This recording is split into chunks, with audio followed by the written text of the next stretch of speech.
All right, so Taylor and I were literally just talking about what is a good topic that we need to hear right now. It's between Christmas and the New Year.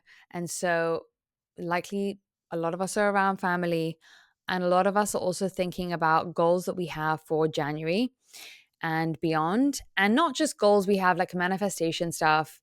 I think a lot of us are kind of realizing that, yeah, it's great to have outside things that you want to acquire, but I would be very unsurprised that a lot of us are also thinking about what habits and blocks and unconscious things we want to be rid of.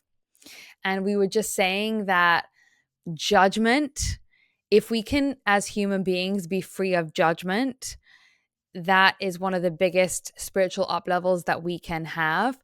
And it's also one of the things that keeps our filter on life so clean and also frees up our mind to think about other things.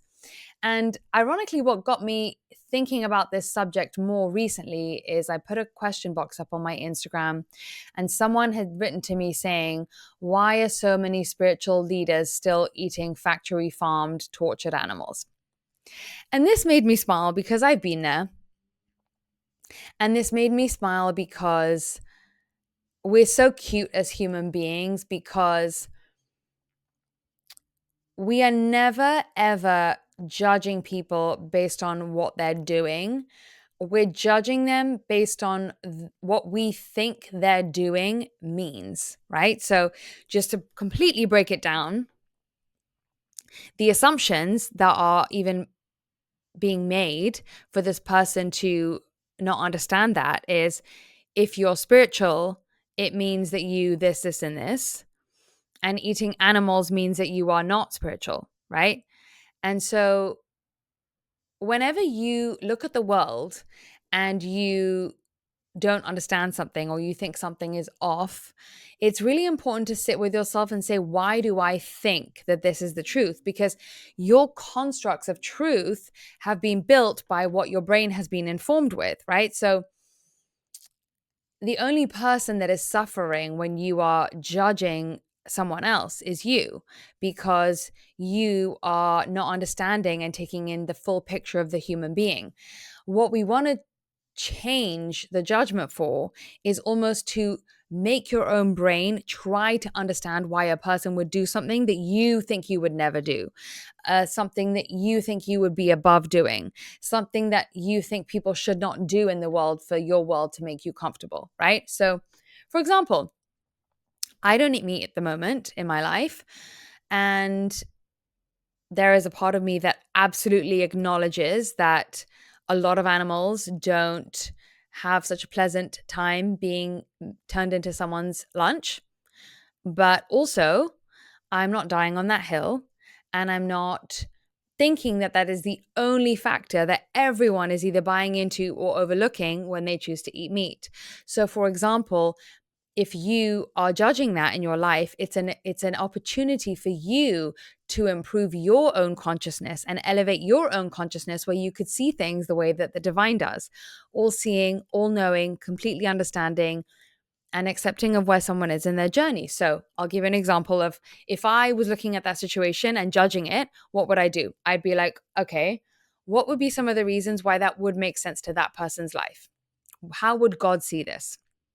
God would see it as, oh, it's so beautiful that they are on a journey, like all of us are. And there are some places where they have um, integrated consciousness, and there are other places where they have yet to. Or eating animals doesn't mean that you're unspiritual.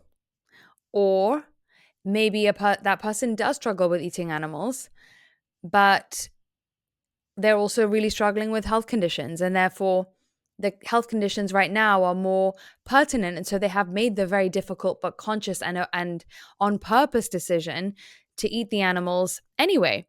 Or what if eating animals could be a deeply spiritual exercise, even though in my mind I'm stuck thinking that it's not, right? What if there is so much nuance to eating other sentient beings, and that it's not conclusively good or bad, but that it's so dependent on so many cases? What if they're doing their thing the same way that I'm buying cotton underwear that I have no idea where it gets made? So this practice of basically slaying your own strong held beliefs and judgments and trying to almost stalk the areas where you might have cognitive dissonance, where you might have decisions that have pros and cons, and you've decided for now that there's a pro and a con, right? There's something amazing that happens in that process where you slay your own ego and you dissolve your own poison, which is your own judgment, into the unknown and the understanding. And I think it's so important as well to see people as full humans, because whenever we pedestalize people just because they are doing something very seemingly conscious, especially when it's very public facing, and especially when it's your work, it's even harder because that's the part that everyone sees first in you, to realize that, there can still be darkness in people, or there can still be struggle in people. There can still be parts of them that you might not want to choose as a friend, but you take good advice from them. And that all of us are not fully 100% integrated. All of us are living places where we value one thing, but we don't practice that value in every corner of our lives. So it's so important to kill that the second you sniff it in yourself, instead of let your ego take care of the situation and take over and say, people just this. And it's almost like we do it because we want to bring people down a notch. So if you want to take it back a step, what you would do is, why am I wanting to see other people fall? And why did I even put them in a place where I felt like they could fall in my eyes anyway? Why am I wanting that kind of soothing that I'm doing well because I'm morally better than this person, right? Like that whole desire to be in that exercise in the first place is the part of us that is a misdirection of our energy. We shouldn't even be focusing on that. Now, I think it's really important in this scenario to make the difference between being judgmental and making judgments about people. Because I think on the other side of the coin, we've become far too afraid to also sniff something in someone that we don't love. It doesn't mean we're being judgmental if we see a trait in somebody that we find that we don't want to be around, or is unpleasant, or is not of the highest good. And for us to say, I'm getting a sense about someone that I don't love this trait about them.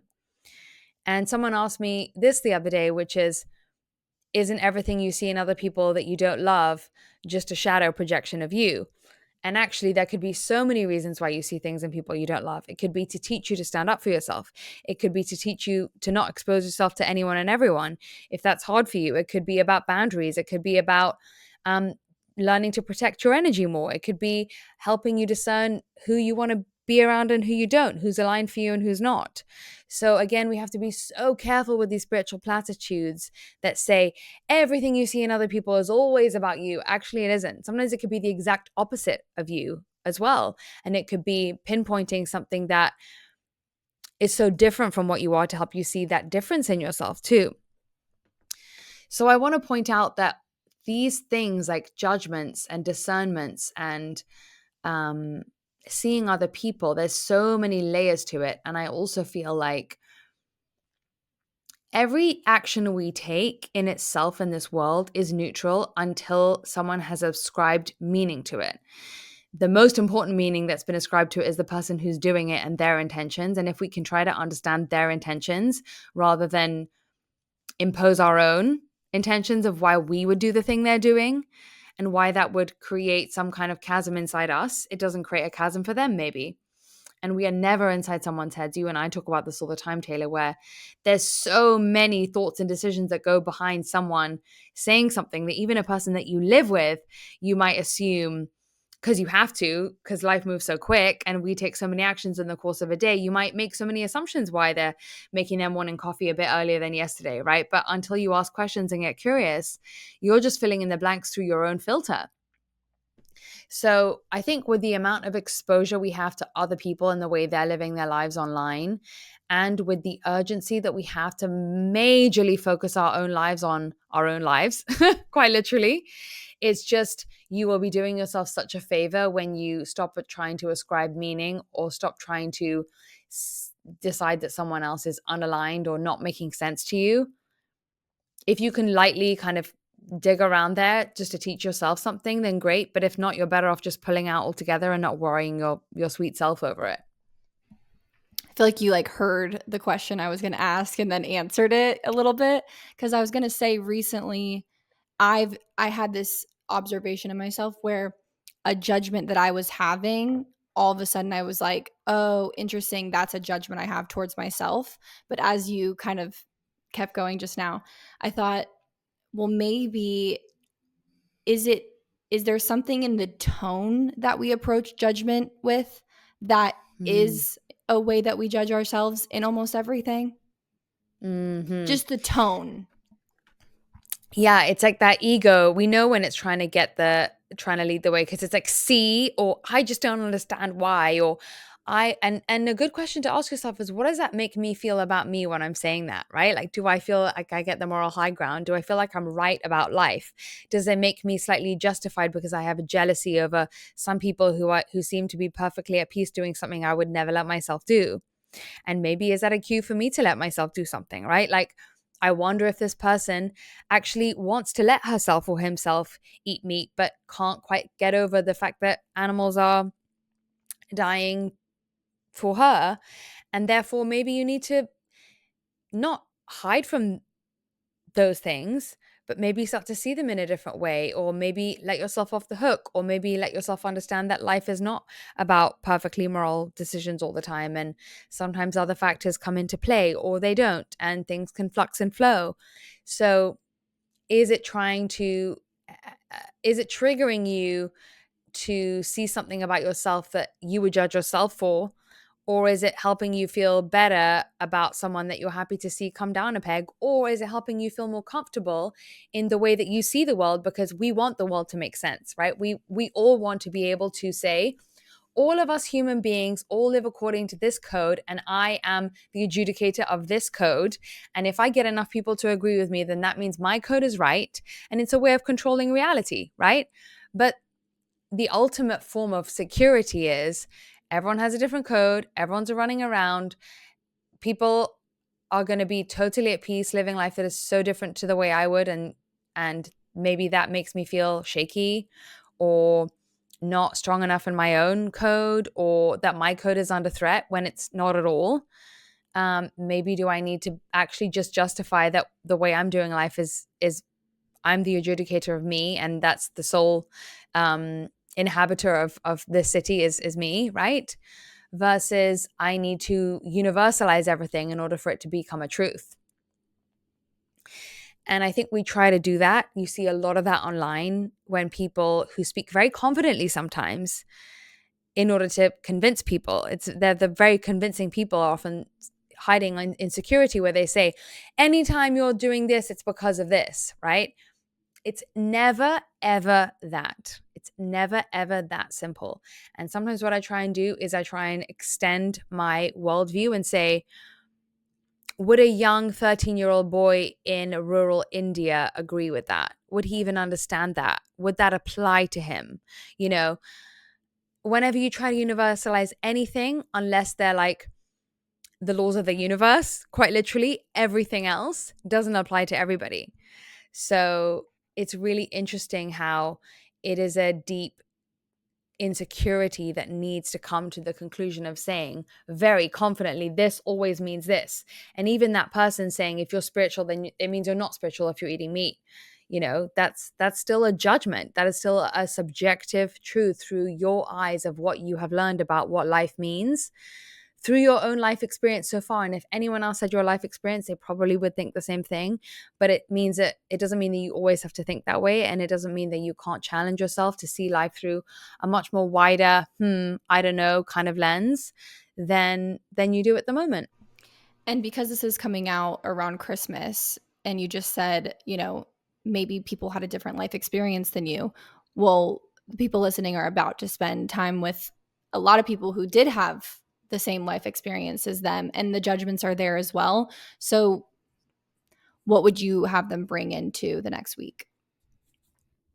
It's interesting because I think sometimes we think that people in our family have had the same life experience, but They often really haven't. Even to this day, there's new things I learn about my parents' lives and their thoughts before I was born that kind of fill in the picture of who they are in a different way than the conclusions I'd come to.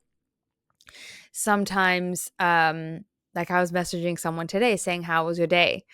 And I got a reply back that said cold, icy, basically describing the weather. And I defaulted back into my story of they never reply about their feelings. And then I look back at my message and I said, "How is the place where you are?" I didn't even ask how the day was, right? But it's just really funny how quickly we jump to conclusions of whenever your mind wants to go, see, they are just not going where I need them to be, where I think is best for them to be in their lives, what I think they need for their spiritual growth, right? So, and it's always about what you need them to be and never about what they need them to be, because life knows what it needs them to be and life is always going to be taking care of that part, right? So, it's just really funny. Or the other day when we were on a call and I thought someone would just was not like listening to what I'd asked them to do, but their sound wasn't working. We were laughing about that afterwards. So sometimes it's your own interaction with them that you've forgotten about, right? That it's what you're pulling out of them that's also funny. And also it does make me think, if you have siblings or even your parents have uncles and aunts present, there is something so crazy about how predictive birth order is, where even if your parents brought you up the exact same way, which they didn't, there is other dynamics that inform your worldview, which is like, are you first? Are you second? Are you third? Is there a middle? Are you an only child? My sister actually told me something really interesting the other day, which is, I think I'm butchering this, but something along the lines of the most number of people who win Nobel Prizes for physics are oldest kids. Nobel Prizes for literature tend to be youngest kids or middle kids, and then the second kid, middle child, is peace prize, and the third kid is like the storytelling or the literature prize. And we all think that we're so unique, but these archetypes that we come in with, even if we're from the same family, culture, or family of origin, mean that we do have such different meanings that we've ascribed to certain things. So my sister and I can see our parents say the exact same thing, right? I'm keeping it within a family here to like really bring it home. And what I think they meant by saying this is completely different to what she'll interpret him saying that with, for example. And it's only when you discuss that with someone else and be willing to see that you are filtering everything through your own conditioning, that you are not the decreer of how everyone is right and wrong in the world and how well they're doing and how aligned they are. And you and I have laughed about this before too, where when people do ayahuasca or they channel beings and all these beautiful things and they say ayahuasca told me to tell you this, it's like, well, ayahuasca is just a and I don't know, I haven't done it, but it's never going to tell you something that isn't lying within you anyway, or that you wouldn't be able to reach to, and it's helping you. So everything that you've not owned because you think something else informed you, it's still, you still have to take ownership over that, right? It's not something outside of you that you are then tasked with giving to other people as the ultimate knowledge, right? Like if I did ayahuasca and I said to you, Taylor, ayahuasca told me to that you have to become a lighting specialist. Why is that all of a sudden a more elevated message for you than if I just say to you, I think you have to become a lighting specialist, right? And it shouldn't be. And it's a way of me saying that I have access to this higher wisdom that you should respect more deeply than just my opinion. So there's something there. There's a lot more to say on that topic. So and we're just pulling it in the sense that we all are good reading energy, and we always say this all the time, everyone is an energy reader, but you can become a clearer energy reader by challenging your assumptions, your meanings you've ascribed to things, and your filters in everything you do. Now again, you're ascribing meaning and making assumptions about every single thing, so it's not like you have to sit down and get a pen and paper out and figure out all your assumptions today.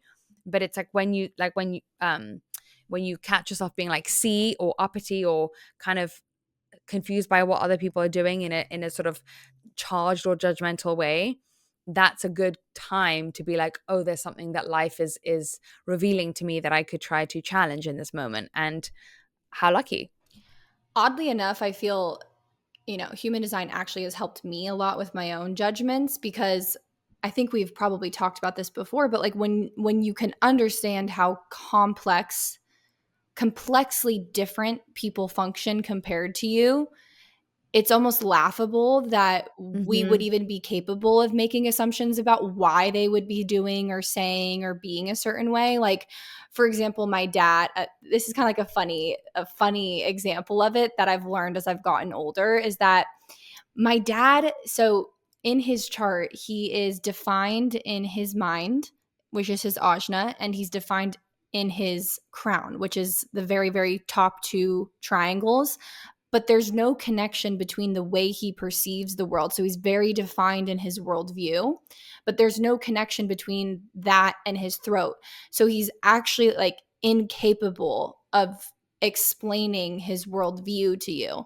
And growing up, he had me, who I am very good at clearly defining the way I perceive the world, my brother, who is very good at clearly defining the way he sees the world, and then my mom and brother are completely open in that area. So they could kind of go both ways and play. But we would make so much judgment over him because he couldn't explain to us what he was seeing, or he kind of seems like he lives in his own world of the way he sees the world, and he can't get anyone to understand it. And so there was so Mm. much judgment for me there, that, and same with my Mhm. mom, where she'd be like, so much frustration in their relationship was like, what do you mean, what are you Mm. trying to say? And he would say things and they Mhm. literally mean nothing. Mm. And you're like, I know you're smart in there, I know that you're a smart man, but like what you're saying doesn't make any sense. And as we got older and I learned this about him, it's almost like that judgment has completely dissipated between even my family, all of us, in our perception of the way he communicates now, because we're just like, oh, he can't he can't articulate it. And it's so Mhm. beautiful now for me to be able to watch him and just be like, wow, he is just living in his own world and Yeah. doesn't have to get me to understand it. She'll be at, my mom will be at like happy hours with her friends and stuff, and he'll say something like strange, and you're just like, huh? And she's like, well, he's not supposed, Taylor says he's not supposed to be able to articulate what he means. And then he just giggles on and laughs, and he's just living in his own world. We call it Jeff's world. And really, that's such an amazing life changer. We've done so many episodes on how to use your voice properly and what you're supposed to communicate. But it's really important to know that if you have your top two centers colored, right, your top center being your inspiration center, and the one underneath that being the center about like your perspectives and your opinions, if those two are speaking to each other, i.e., they're connected by a colored line, but the opinion one, the second one down, isn't directly connected to the one below that one, which is the throat. That's the square at the neck center of your chart. You are supposed to form these inspired points of view, but they're not supposed to be directly turned into some kind of words about them, right? Your inspired ideas or your inspiration towards the way that you see life is meant to be kept to yourself. It's your precious jewel. It's a gem. And then you turn it into something else, right? Which then could be expressed in a different way. But it's like some people are supposed to directly express their perspectives. And that is people like you who have their ajna, their second from the top, directly linked in color, in a colored line to their throat. Everybody else mechanically is different, but we're living in a world where we overvalue opinion, where we're trying to make everyone always be able to explain themselves and explain the way they see things. And we think the only way to be smart or capable is if you can do that. And, even for me, for example, I have an open ajna, right? So it's not about my specific opinions. It's not about me speaking my points of view. I have to try very hard to keep that to myself. And honestly, one of the things that really comes out with family where I go into my not self is getting into those opinions, because I have a brother that's like you who's very, very good at that. He has the ajna connected to the throat. And I have a sister who has a very defined ajna too, and she's not supposed to communicate it either. And me and my dad are both very open, and we're very trying to act in a very different way. And so it's so important to know what you're supposed to use all your different things for, and to challenge that you can be smart and capable and valuable and aligned mechanically using different parts of you for different things. And I think you're right. Like we talk about we love going into these little examples because they really help you understand that, oh, this person isn't doing it to spite me or to piss me off for some reason. Like, I don't think many of us are like going out of our way, like at night, like, scheming how to piss people off. We're just like trying to get by and trying to feel good about ourselves. Like, that's most people's main intention. And I think I've spoken about this before, but with my mom, my relationship with her changed the day I first did her chart and looked at her chart, because her sun personality gate, her most important gift, is about conflict and is about being a warrior of the light, right? So I used to always think my mom was just super um abrasive and aggressive, because my main gate is sensitivity, right? So I always took it really personal when she was very direct and very abrasive. But now, when I see the highest consciousness version of that and how that looks, and the fact that she's just trying to get there and trying to learn, like everyone, to not live their most important gifts in the negative way, but trying to express them more in the positive way, I now see the beauty of when, you need someone like her when there's a baby on the street whose hands are cold in the ice. And my mom is the person who doesn't care about just cooing over the baby, but she's like telling them, I'm like, you need to put gloves on your kid, you know? And people don't like it all the time, but it does change things, and it does catalyze. Like, sometimes we need to hear things in such in maybe not the most pleasant ways. We don't need the people pleasing. It doesn't always serve us.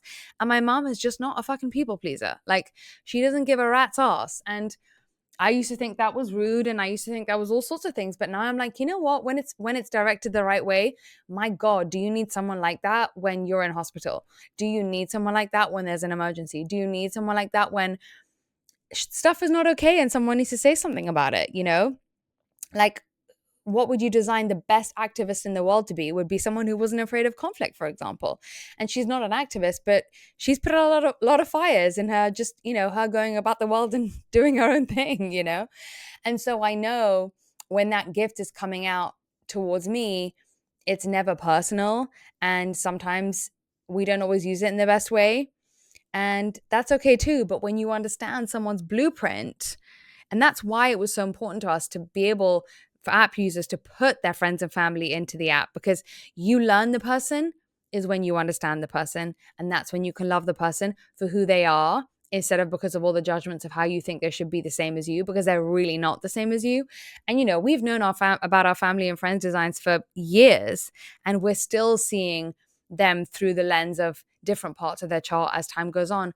And that feels so good, because we extend them so much forgiveness and so much softness in our dynamic then. And that's when we can open up the best parts of them and the most understanding about them, just allowing them to be who they are with us. And how haven't we had such deeper bonds with everyone in our lives because of it? I have the same sort of situation with my brother where he's actually just recently shared this with me. He has gift 18 as his most important gift, which can be pretty confronting for people. Will you just say a little bit about what gift 18 is for me?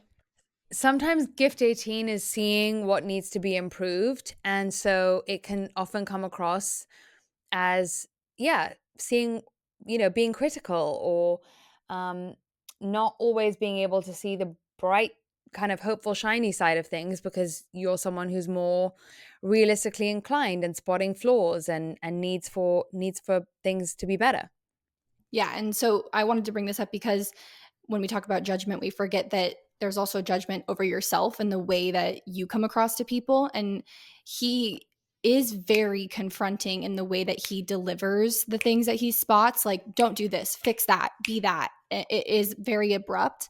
And he's learned that about himself. And he was sharing with me that he's now managing a team of people and how he's really owned that about himself.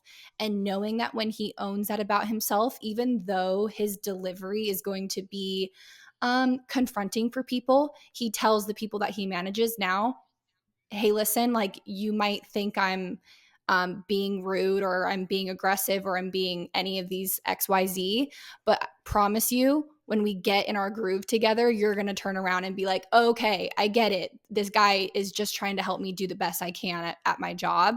And he said just recently, someone that he brought on, he had said that to him when he brought him on. And then the kid brought his family into their grow house, and he heard him tell his family, oh yeah, he told me this when I first started working for him and it's so true, like he's so awesome. And I love that because my brother doesn't have judgment about the way other Mm. people might judge him as well. And when you don't have judgment over that, it actually dissipates it in other people. 100%. And didn't you say to me that he like communicates around it as well with levity and he makes it light? Like sometimes when we have judgment over our things, they become so heavy in us. And I think that's kind of what pushes other people away is like when people have that internal heaviness. Where didn't you say to me, he was like, you're gonna like me eventually, like I Yes, promise, like we're gonna get on well. exactly. It's And very light. He's like, you're going to like me eventually.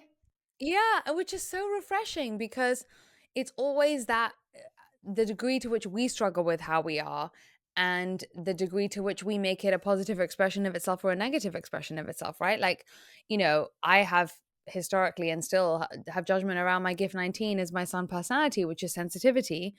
And the more I own it and the more I communicate it around it, the more I invite understanding from other people, the more I invite softness from other people.